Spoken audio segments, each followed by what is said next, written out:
Hello there, and welcome to Thank the Maker, a podcast about heroes, princesses, scoundrels, hokey religions, ancient weapons, and all things Star Wars. I'm Adam Russell.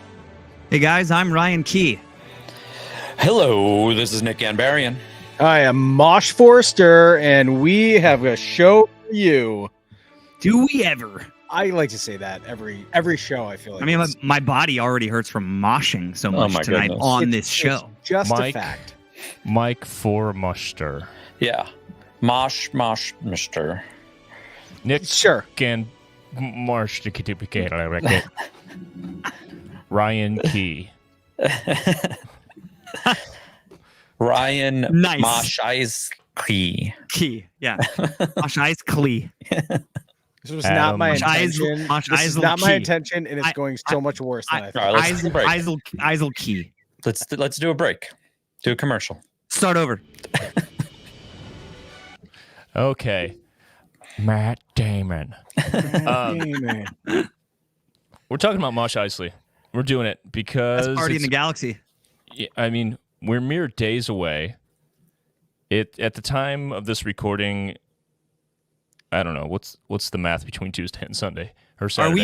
Are we mere days away from the biggest Mosh Eisley to date? That's a fact. Okay. I'm so proud of you guys. Yeah, as of a few days ago, we have sold the most tickets that we ever have for Mosh Eisley.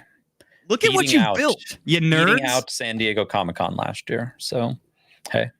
Look at what you did, you little nerds. I've been sitting on the sidelines watching you guys build your little party. Oh, we're going to start a party. And I'm so proud of you. Look at this. Thanks, Dad. Thanks, Dad. I know you wanted me to go to med school. Building it off the backs of other people's music and other people's IP. It's fucking great. Thanks for the songs, Ryan. You're welcome. Good times. Great oldies. That's Look at actually that. what it is. So this one is happening in Orlando on the 3rd, February 3rd. It's the weekend of MegaCon. We've been talking about it every week, and it's finally here almost. MegaCon starts probably when this episode goes up that day, Thursday the 1st. It's Tuesday right now. Yep. So if you're walking in the gates with your AirPods in listening to this, we see you. Yeah, we see you through the Force. MegaCon, like most cons, is 3 or 4 days, right? It goes to Sunday as well, right? Yep. Yeah, so not a little one. It's a big one. And, the ticket sales, they show us that as well. What do you guys think is, aside from Orlando MegaCon being big and Orlando being a place where a lot of people who just love this kind of stuff live or have moved to be near parks and stuff, why do you think this one is selling so much better or is so much bigger? I mean, it's a bigger venue, so obviously we have more potential to sell, but what do you guys think? Ryan, as our resident Floridian, have you been to MegaCon before? Or I have not. Okay. No. This should be cool. I mean, MegaCon is one of the top 5 largest conventions in the U.S., right? Well, there you go. I mean, that's definitely part of it, that the word has spread about the event from, a couple of other cons that there's been a mosh at. And I think that Orlando is historically a really good place for our bands to play music. Right. Being Yellow Card being from Jacksonville, Jacksonville has throughout the years struggled to find that like 2,000 cap venue. Sure. There's always been a 1,000 cap, and then you kind of graduate, and there's been like a seated 1,200, 1,500, the Florida Theater, and then you sort of graduate on up into amphitheater space, right? So House of Blues Orlando for us was always a bit of a hometown show. Because we were touring at that like 2,000 and 2,500 cap level for so long.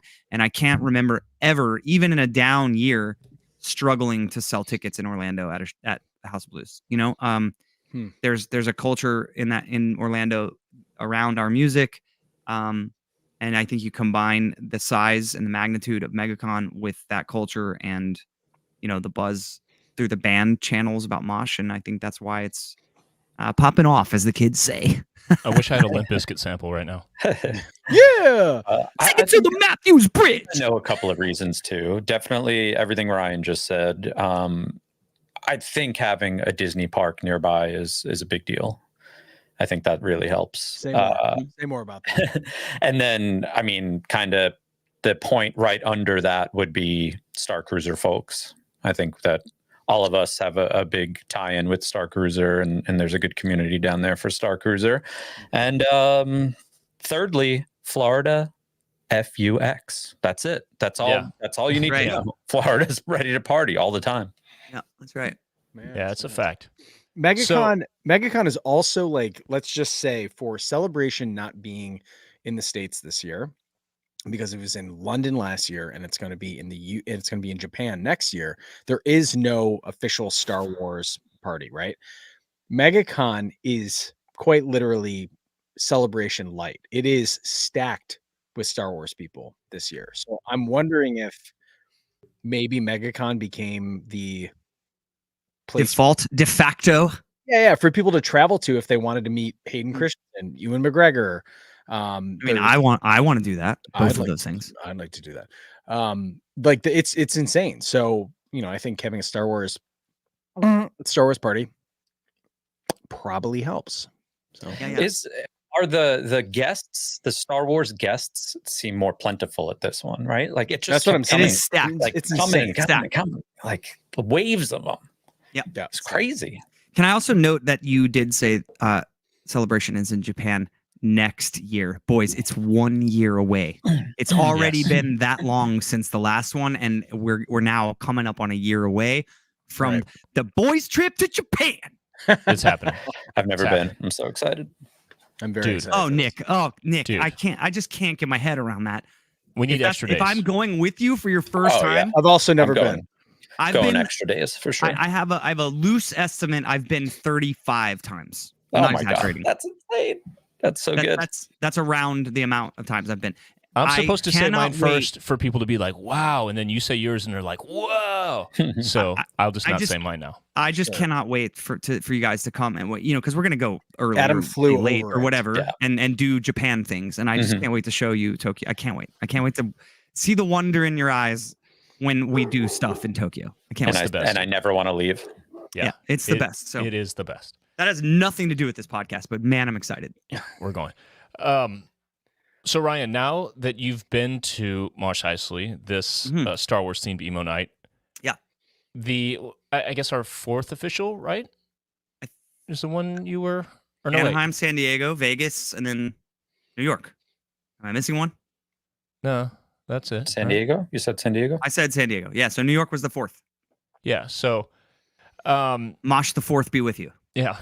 So since you've been, and you also have done a ton of emo nights, and that was kind of like your bread and butter before Yellow Card came back. You want to talk a little bit about the difference between your experience having done emo nights, what crowds are like, what the vibe's like, and what Mosh Eisley is like, or what it's like for you, what it's like for a crowd, kind of the whole thing? For sure.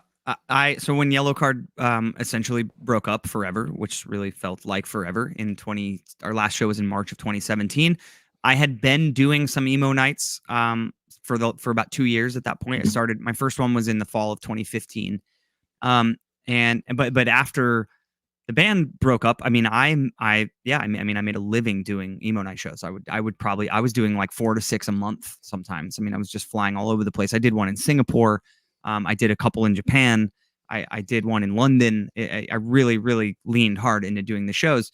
And side note, what's funny is when I first heard about the shows and like what they were, people going to a show and then like not a band playing, just music playing. I was such a hater. I just like did not understand the concept. And then I did my first one and I saw everyone just completely full of unbridled joy while they like moshed, no pun intended, and like lost their minds even though there wasn't a band playing. I was like, oh, well, you can't like shit on people having the time of their life. It's just too infectious. It's too fun, And so I really got hooked to performing and doing the shows, and I still love it. I just did one this weekend. I did the 9-year anniversary of Emo Night Brooklyn with Jordan from Newfound Glory and some other friends in New York this past weekend. It was an amazing show. So that said, Emo Night Brooklyn is the one I am most familiar with. I've never done like another branded Emo Night, and the Brooklyn shows are very. They can be big. Sometimes it's 1,000 people, 1,500 people, but they feel just like your classic early 2000s club, pop punk, emo punk, whatever show. It is up against the barricade. It's sweaty. It's circle pits. It's the whole thing, right? There's not a lot of frills. There's no bells and whistles. It's really just a celebration of the music, right?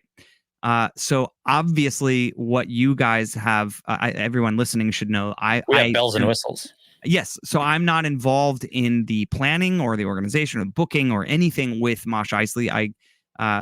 Around the time that Mosh was starting, Yellow Card was picking back up, deciding to become a band back from the dead, very much so. And I just could not put another thing on my plate. So I haven't taken part in the planning side of Mosh. So I very much am like a fan of it, or, an observer of what you guys have built and what you've done. And you're right, Nick. That's the thing. It's like, the accoutrement that comes along with Mosh Eisley is just so unique and interesting, and it's such a wild concept to think that there are enough people, that love bands like Bayside and Story of the Year and Yellow Card that will come to a show fully decked out in cosplay, lightsaber in hand, and party like it's 1999. So I mean, and so I was almost able to go to the Vegas show and could not at the end of the day. And so I came to the New York one, both to party and also to DJ a little bit. And it was everything I expected it to be and more. What you guys did with the story of the night. We can talk about that later if we do a little I Love You, I Know. But the way you presented the show, it almost had a narrative to the show to keep, Star Wars fans excited about being there in a true sense of like Star Wars community, because there were Star Wars things happening in the show in between your My Chem and your Fall Out Boy songs. You had these incredible moments that were so special for fans to see happening, because they were so thoughtful, so well planned. And I don't want to give too many spoilers. I guess we will if we do a little favorite moments. But if you're coming to one of these shows, you're not just coming to an emo night. And I'll finish by saying, if you're just coming to an emo night, it's because you're in your 30s, you got a couple kids, and you can't go see 5 bands a month anymore. So you consolidate it all into one night where all those bands' music is played, and you can still get a cold beer with your friends and party, and it's a blast. And that's what's made Emo Night so successful. I really believe it's almost generational, has created the success of Emo Night. But if you're coming to Mosh, it's that plus so much more, because the sense of community, things we talk about on the podcast all the time, where you've spent your whole life as a fan of these things, and especially as a young person, as a kid, like a young kid, all of us had those times where we felt a little bit isolated because we were so into this fantasy, and not all the cool kids were into that. Sure. Well, Mosh is a meeting of minds of the coolest freaking kids.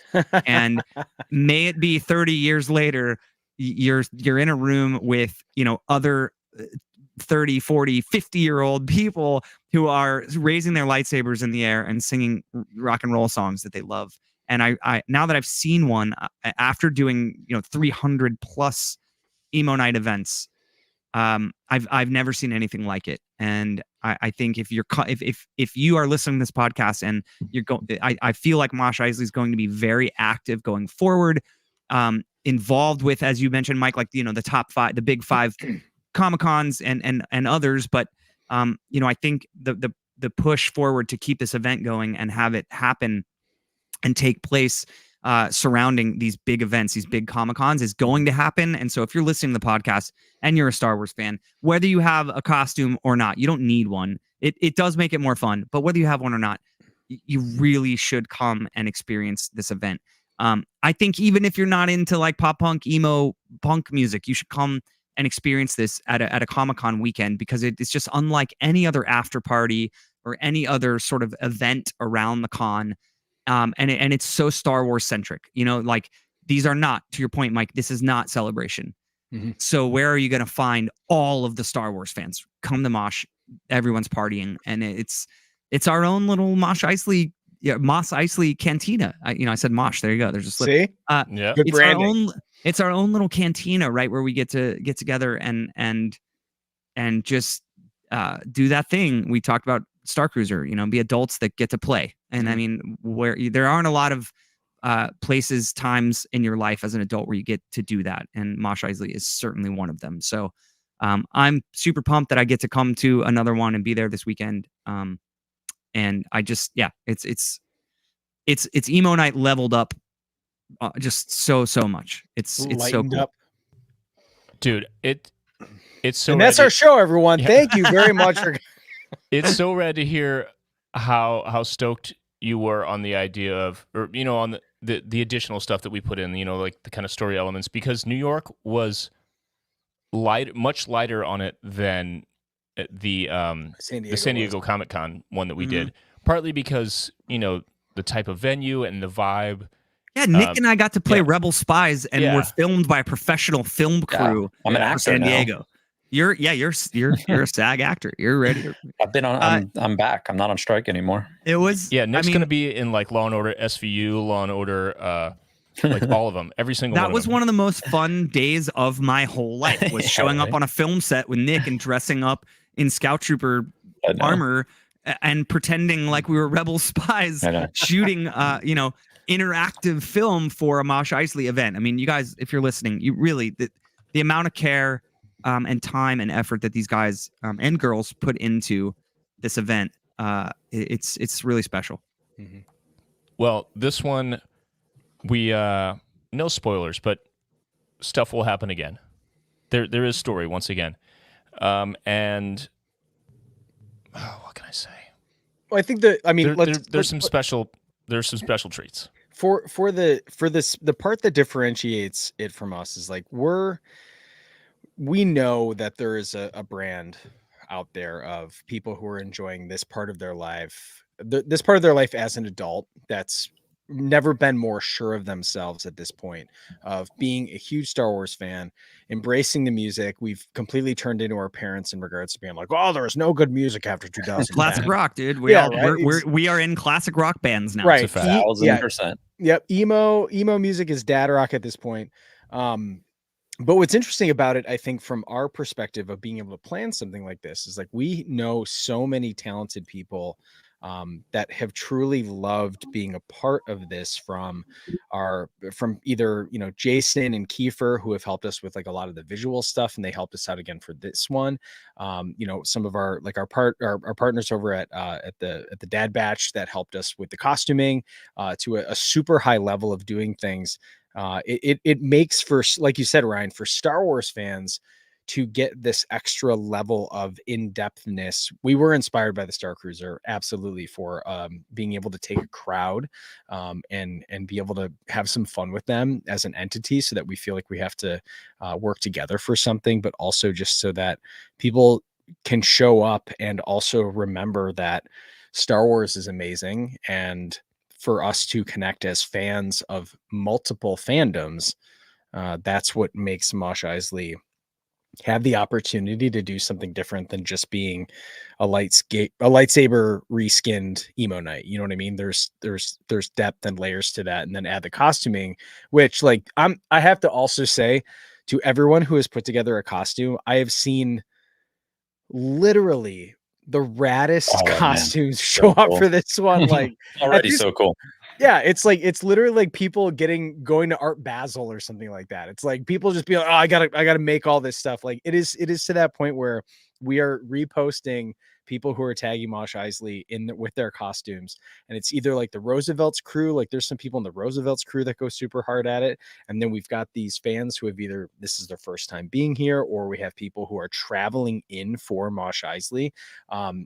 The costumes and the creativity is quite literally absolutely light speed, for me personally to look at it and go, I can't believe this part of the fandom exists as heavy as it does, because it's incredibly inspiring to see people get this stoked on something. Yeah, we've talked about this so many times, but it's something that we didn't intend from the beginning. We didn't even intend for it necessarily to be an emo night, Right. in the sense that, you're on stage pumping people up and people are taking it in like a show and participating like a live band show. but it just became that, and then the costuming part of it just happened. It was also, for lack of a less overused term, very organic, and here we are on on the 5th official one, about to go hard, like the biggest one we've ever never done. seen before. The venue is awesome too. Sun on the Beach. When you guys were scouting this, and it kind of goes like to show how much goes into this. What did I say in the chat the other day? I've made about 92 separate design assets between all the social media stuff, all of the merch, all of the sponsorship stuff that we have going on. Like it's a full thing. Like it is not something that we take lightly in regards to planning it and putting it on. And so I think people have like picked up that it's not we're trying to be adults. We're really trying to be adults and plan Star things. Wars there adults. Are spreadsheets. There are tax forms. We have a credit card that says Mosh Eisley on it. It's insane. We have to pay taxes on this stuff. It's insane. Can you hear this? Yes. Yes. There we go. So I think on that side of things, what makes this one, the venue is awesome. A huge shout to our Ben Crane at Fortune House Productions. They've been kind of throwing their own events, and they've really built this venue up, which is you pronounce it, because I say it wrong every time. It's Kissimmee, yeah? Kissimmee. Yeah, Kissimmee. Okay. Kissimmee, dude. You gonna come on down to Kissimmee, Florida. I'll tell you what. Man. I'm ready for that. I'm ready for that. But they've really transformed this venue using Mosh as a catalyst for what kind of shows they want to attract in the future. And I think this one in particular is going to be an opportunity for them to flex all of their hard work. They've been installing, like Ben makes stuff happen, man. Yeah, he's a hard worker. It's great. Because Nick, you were at the venue. You basically checked it out when we were there for Starcruiser. Yeah, in September, right? Yep. And since then, it's pretty much been almost completely overhauled. Yeah. Mm-hmm. Yeah. I hung out with Ben a little bit this past weekend. Quick funny story. So he was here for NAMM, which you guys know what NAMM is, but it's the most biggest, giantest like musician convention. Comic-Con for music. Yeah. Right. But it's like a trade show also, so new products and all that kind of stuff. A lot of gear and blah, blah, blah. But it was at the Anaheim Convention Center where Celebration was a couple of years ago. And there must have been like 3 times the amount of people there for NAMM than there were Celebration. It was insane. Parking was $70. So I was going to meet Ben because he was there this weekend for he works with a company called In-Ears with a Z for in-ear monitors. And I was like, I need a new pair. I'm going to go through Ben for this. So I was going to go to the booth and get like impressions made, like molds of my ears made. And I show up there and it's insanely packed and parking was $70. And I'm like, I'm not coming in there for 10 minutes to pay $70. There's no chance. So he brought his dude from the company out to the parking lot of the Clarion Hotel with all of the gear to mold my ears. And I did it out of the trunk of my car. What a guy. And just make stuff happen. It's great. That's dope. All right, let's take a minute and go through details for the show. Some just like technical stuff that you'll need to know if you're going. And also some shout outs and some other things to expect. And even if you're not going, or you haven't decided whether or not you're going, rather, this is important stuff. So let's talk show details. Like we've said, Sun on the Beach in Kissimmee, Florida. It's like a suburb of Orlando, just like a few miles from the convention center, the Orange County Convention Center, where MegaCon is happening. It's a very Disney-centric community. There are a lot of hotels in Kissimmee where people stay when they're going to Disney. Yeah, I admit that Kissimmee has been in my Zillow search for the past couple of years. Come on down. There's things. So VIP doors are at 7 o'clock. VIP tickets are sold out, still at GA. Those GA doors are at 8. Show starts 9-ish, goes till midnight-ish. It's Florida. I think it can technically go into the next day. I don't think that matters. Like, I don't remember if people turn into vampires at midnight or if that's like, how does it work? What's I think the it's a full we- moon we- after 3 a.m. We turn into gators, bro. Gators? Yeah. Right. Um, Leatherhead from Ninja Turtles. yeah. A few sponsors that are awesome that are going to be there selling and are also, as you've probably seen on social media, doing some special things. Crafted Cores, a company that makes custom kyber crystals for the Savvy's Workshop lightsabers. We talked about them a bunch. They've been a sponsor in the past. They're going to be selling there. What do they have that's special for the show? I know he's launched. They have something, these. right? They have these really sick, like, light up Mosh Eisley signs that you can set them on your shelf. They're super cool. And then they have these 3D printed. I think, what's it called, a lithophane or whatever. How do you print it? Lithograph. Lithograph, I think. That's actually, it's like 3D embossed, and then when you put light behind it, it shows up in like a perfect, kind of like how your eye will flip, like a gestalt grouping or something like that. But they're making a bunch of stuff in addition to their kyber crystals. You probably figure it out. Bring an extra battery if you've got a lightsaber that has a battery. Bring a little juice charger in case you want to keep your lightsaber on all night. But for these, exactly. Get in focus. You got to block your face. Get in focus. There we go. Do the influencer go. thing and block your face. Yeah, there we go. Oh yeah, baby. So bring a couple of those. It's totally cool to have batteries in your pocket. Everyone's cool with it. And then too, like, if you want to go and check out Crafted Cores, those kyber crystals are insane because there's a new one that he just put out pretty recently that is shaped like Darth Maul. Like, it looks like it's Darth so Maul. awesome. Yeah, it's insane. It's so cool. Yeah. It's only like $40 too. He's got a newer Ahsoka one as well, right? I think so, yeah. So it's got the sound fonts in it, so it'll change your Savvy saber to sound a specific way, and then it also changes the blade color, I believe, yeah. And that's unbelievably cool that you can just swap that little crystal out just like you would in a real lightsaber, and it changes the entire feel of, it changes the entire saber. And those guys have been awesome. They've sponsored, like you said, Adam, one of our previous shows, and they're makers, man. They're creators. They're super fans, and I love that. So we're stoked to have Crafted Cores on board for sure. Note those crystals also work in the Galaxy's Edge holocrons. Yeah, true.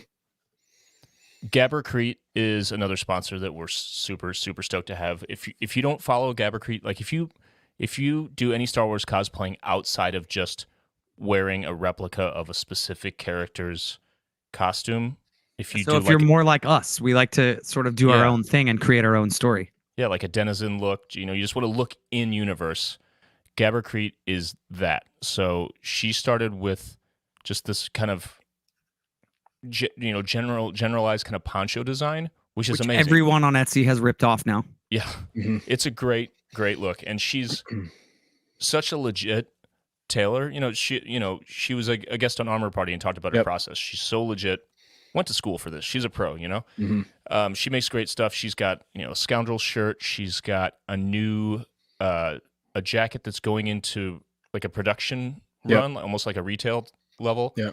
She's got the caps, those like Star Wars hats with like the box pleats on the top. Like Emma is Ferrex looking. Emma is so good at just nailing that Star Wars style in a different way. You know what I mean? Like obviously a lot of classic Star Wars is repurposed old military stuff, but it's really refreshing to see a new take on Star Wars style. And I think Emma is probably she is one of the best in terms of the Scoundrel jackets and the custom stuff that she does. Like it's crazy how you look at it and go, that silhouette just screams Star Wars. It's amazing. So really excited to have her. She was at the first Mosh too. So it's super cool for her to kind of come full circle and be a sponsor of this one. And she's up in, I think she's in right south of Atlanta, I believe. So I'm super excited to have Gabbercrete there. It's gonna be great. I'm gonna get one of those jackets someday. I'm gonna get that. Box Pleat Master. Yep. Who else we got? What other sponsors we got? Legion Sabers. What do you guys know about Legion Sabers? This is one I'm out of the loop on. Well, here's what's cool about what we have going on. Social media for us, a lot of you people who follow us get to see a lot of the same stuff. What do you mean, you people? We definitely boost posts and blah blah blah. Just try to reach our crowd who don't follow us already. And not too long ago, Legion Sabers found us and was just like, "Oh my God, this looks like the best place ever. We're coming." And just me and Sarah started a chat with them, and they're going to let us use some of their lightsabers on stage, which is great and really is very helpful for us to not have to travel with our own sabers. And I think they'll be doing a giveaway of at least one saber, if not more, at Mosh Eisley. So we're still kind of figuring out the plan there. But they're kind of a newer a sponsor, which is great. Oh my God, Finn is at the door crying. Can you hear him? I can't. It's Tell him to get breaking over it. my heart. He's like, I want a lightsaber. Come on. But my dad breaking my heart, me. bro. You're turning him to the dark side right now. Right. You're not giving him enough He's a bad boy. paternal love. And then lastly, Celebration Brewing. Mike, we won't divulge any behind the scenes details here, but you made something amazing that we may or may not see at this Mosh We're hoping. Eisley. We're crossing our fingers. We're crossing our fingers. Tell us about Celebration Brewing. Celebration Brewing, I think, is down in Old Town. I think that's their local spot. And like a lot of these craft breweries are able to kind of pivot and do some really cool stuff on short notice that some of the larger breweries can't do. So they hit us up about a project, and just like all things when it comes to actually making things, and like beer needs to be grown and brewed and fermented and all that kind of stuff. We're crossing our fingers, but they have done something awesome. We're hoping it pans out in time, but like everything, There's a little hiccup. There's a little hiccup. Hiccup. If it happens, Somebody happens. peed in the beer. Somebody peed in the beer. We're gonna have to say it out loud. Right. They use Naboo water. It was an adult. It's a little too Gungan. But we'll it's if we can pull it off, it's gonna be awesome. So we're super excited about that. And our friends are Luke, Left Coast Avenger, who's been a Vans rep for a long time, sent some kicks over to Nick and I to customize for our costumes. Vans was a sponsor the first one. Luke has always been down. Look at that, it's crispy. I've been wearing them today to try to weather them, break them in a little bit. Ooh, yeah, break them in. So Vans has been great. And then we've also got what's really cool is our Gaia Bree. She is making custom treats for us with the Star Wars theme. She does a lot of incredible baking, and she does these like custom cakes and all this kind of stuff. So for people who are coming to the event too, I know this is a logistical thing, but they do have food there. But as you can assume, 800 people looking to buy food at the same time, waitlist. The wait might be long, but between Brie and the food that they've got there, which looks really good, we feel like you're going to be pretty self-contained. You're going to be very happy. Your stomach's going to be happy. Don't eat too much. We need you to jump around for 4 hours. Like, be smart. Be smart. We'll get a few loaves of bread and some potatoes, and we'll just dole that out off stage. Potato. Yeah. But we're super excited because Brie was our Gaia. On the Starcruiser, our final Starcruiser voyage, and Gaia rips. Yep, and pinch of salt bakes. I think that's her Instagram.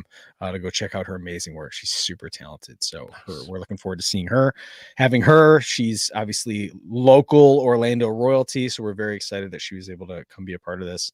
And our sponsors are some of the reason why we are able to keep this thing going. So I want to say one thing about grateful. Legion Sabers. Legion Sabers asked us to put somebody on the guest list, and I was like, "There's no way this person is going to come because they are." I'll just say they're a face actor. In Star Why haven't you Wars. told me this? We'll tell you off air. Yeah, we'll tell you off air. And I'm like, there's 0% chance this person is going to come. But you know what? You never know. If they do, I kind of think our crowd is going to be very respectful. I honestly can't believe that Mark Hamill was even going to be there, but it's so nice that Luke Skywalker will be. Oh, well, I already talked to him. I thought you were talking about someone else. Big pop punk fan. Mark Hamill. Huge. He's like, oh my gosh, like all He American. demands Radio to sing. He wants to sing. Yeah. Right. Well, first he says, "Don't make me sing," and then Yeah, and then he goes up there and he does the best rendition of, "I Do Anything" by Simple Plan. It's really marvelous. No, he does both the singing and the screaming in Ohio is for Lovers. It's great.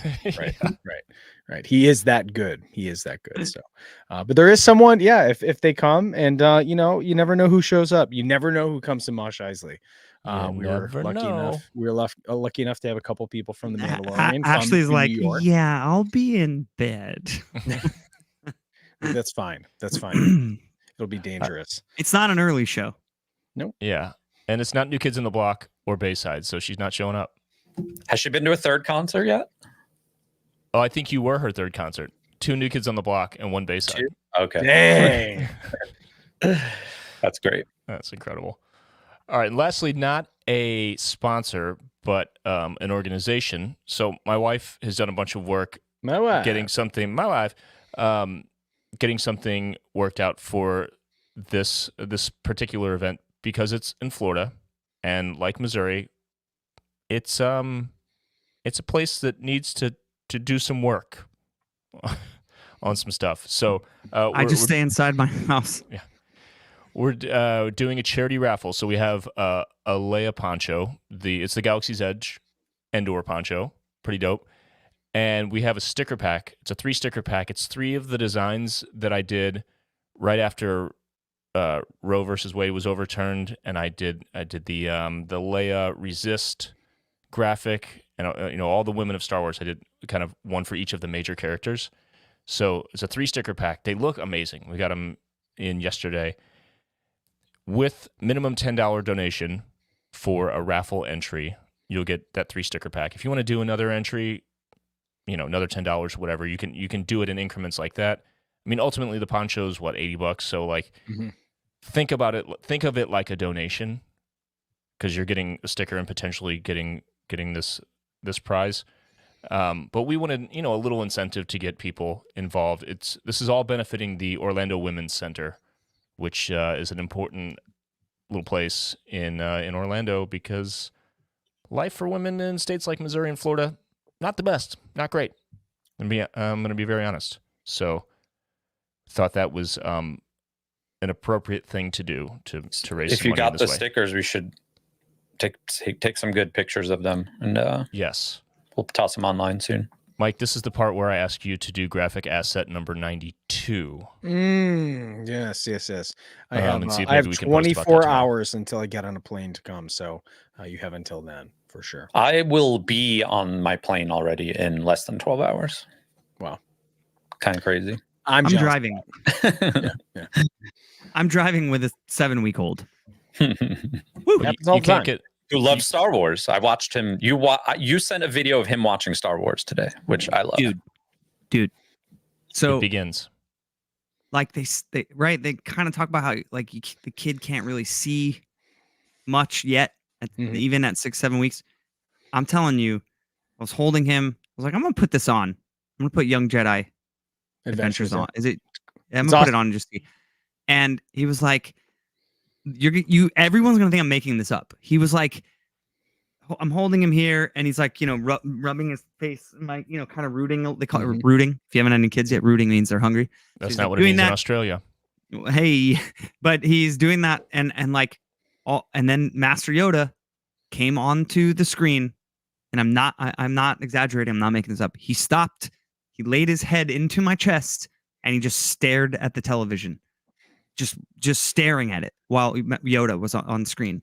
And I shot a video to send you guys because it was miraculous. Dude, you wonder if it was the combo of the bright colors and the green and the voice. It was Yoda.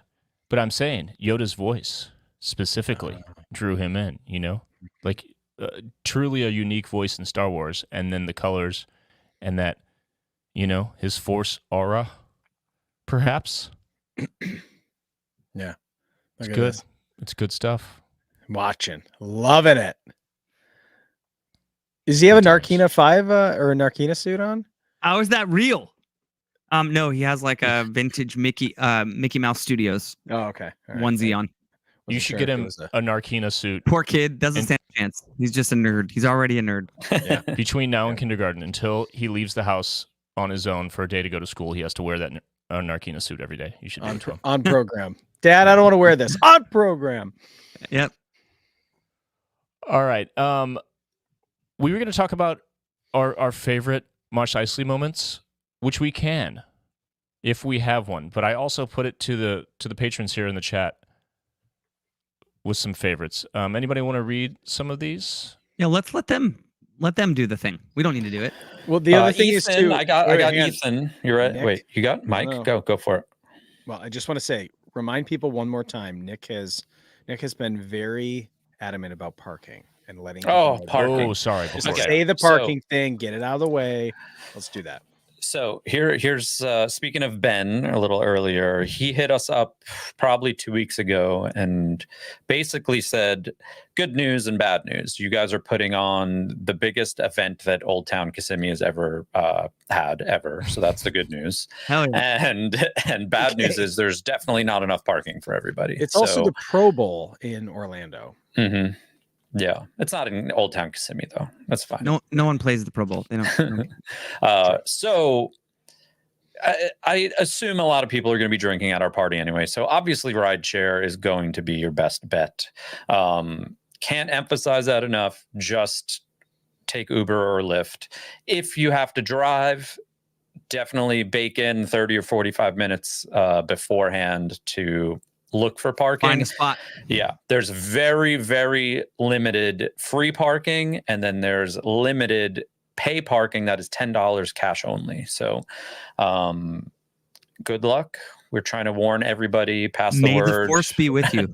pass that parking info on to other people, but please just ride share. It will be the easiest thing for you to do. This is true. All right. This is the way. This is the way. Oh, Nick, you nice. were already talking, so Yeah, Why don't before I you, was tell rudely us what- interrupted. Keep talking. Mike. Right. Sorry. tell us what the sorry. folks are saying. The Old patrons. logistics forester over here. Thanks, Dad. Guy loves parking. He's always talking about parking. You're the Geico commercial. You Of gotta turning leave- into your parents. Got to leave 4 hours early. Okay. Got to leave 4 hours early. Okay, let's not talk about parking on the podcast. How many That's the, pillows do you that's have the on your Geico couch? commercial for Mike.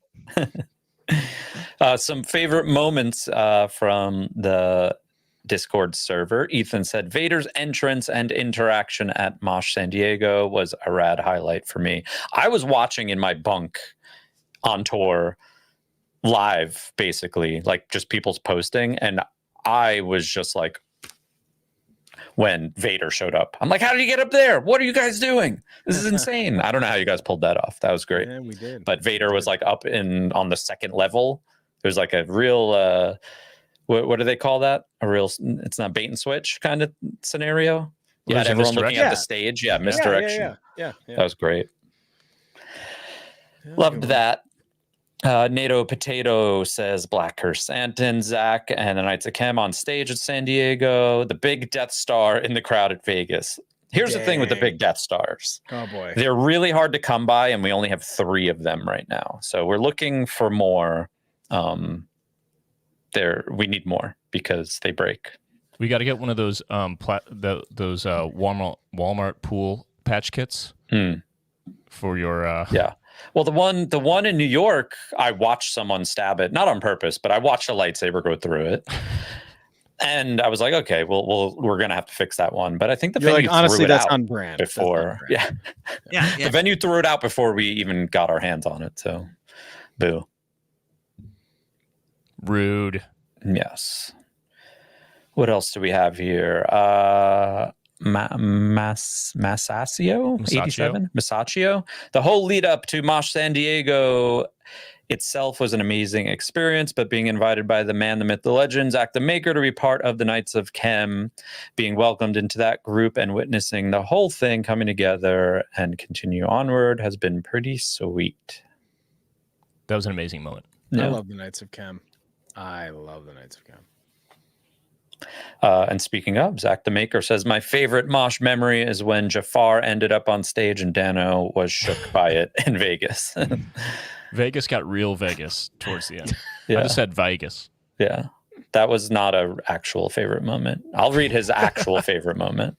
Zach's making jokes over here. Zach says he's just kidding. My favorite mosh memory was the first mosh in Anaheim where my whole group almost didn't get in because we were one ticket short. We ended up walking away and the Ticketmaster bouncer dude chased us down and gave us a ticket. I ended up on stage and Broom Boy was there.